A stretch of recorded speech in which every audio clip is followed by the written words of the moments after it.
I start cooking when my husband leaves work, giving myself 30 minutes on the clock. Tonight we're having stuffed shells. Stuffed shells with Boursin because I'm obsessed. Let's see if I can beat the clock.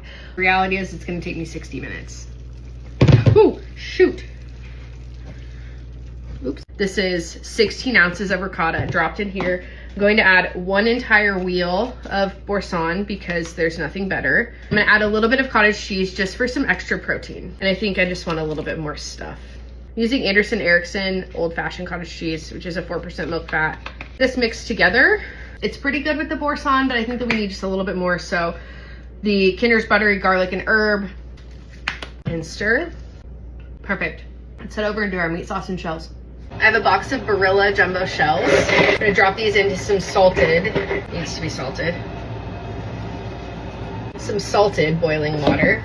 Package directions say to cook these for 9 minutes, drain and cool in a sheet pan and set aside. I'm gonna cook them for 8 minutes because the reality is I'll probably forget to pull them out, so they're gonna overcook. I have 1 pound of ground beef here, seasoned with the Kinder's buttery garlic and herb. Round this up. I'll bring it back when this is done. It's so steamy in here, but I'm gonna add a little bit of garlic in with my meat. This is just about done. Draining off some of our fat. I know it's flavor, but there's a lot in here and I don't want all the extra. This is draining off. My shells are done. It's gonna get chaotic.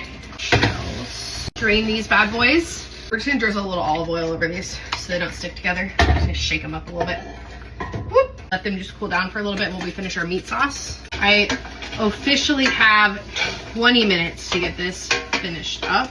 I'm gonna start with the 4 cheese. We may add in some tomato basil. You can use whatever kind of sauce you prefer.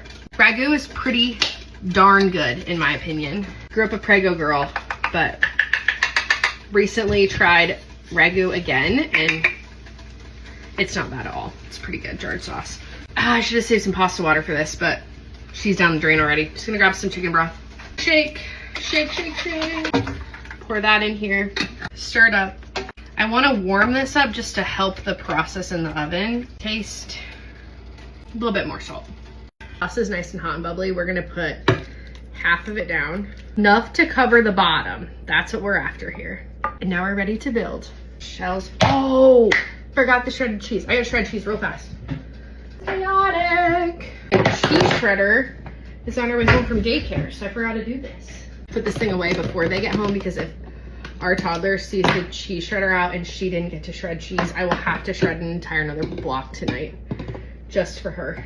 Let's try this again. Into this mixture, I'm gonna add a handful of mozzarella. Never done this before. I don't know the easiest way to do it. Work smarter, not harder. We're using this little guy. Our partially cooked shell. We've got 1 ice cream scooper. Fill our shell. Stack it up. I'm gonna rearrange my camera so you can watch me do this really pretty and I can look like I'm a real influencer even though I'm not. What a good idea. I'm so glad that I thought of this. It's gonna save me so much time. This one's not very pretty, but we're gonna make him work still. He's a little broken. That's okay. I'm a little broken too. And I still have a lot of people that love me. You can be a little broken and still very useful and very valuable. Wow, this looks so pretty. Keep going, keep stuffing. I'm so excited for this. Last one. This is all ready to roll. Wash my hands. 8 minutes. Turns out there is a recipe on the back of the box for stuffed shells, ricotta stuffed jumbo shells. So I'm totally following this. It says to bake these for 30 minutes. What, Barilla? We're gonna crank that thing up. Guys, I don't think this is gonna take 30 minutes. I think that's a lie. We're gonna put it in a 415 degree oven for 10 minutes and see where we're at. Busy moms don't have time for 30 minutes in the oven. Are you kidding me? Into the oven. These actually look really good. This is so hot. I'm gonna burn my taste buds. Holy cow. That is so good. You can make this. You have to make this. Give yourself 60 minutes, but you have to make this. Thanks for sticking around.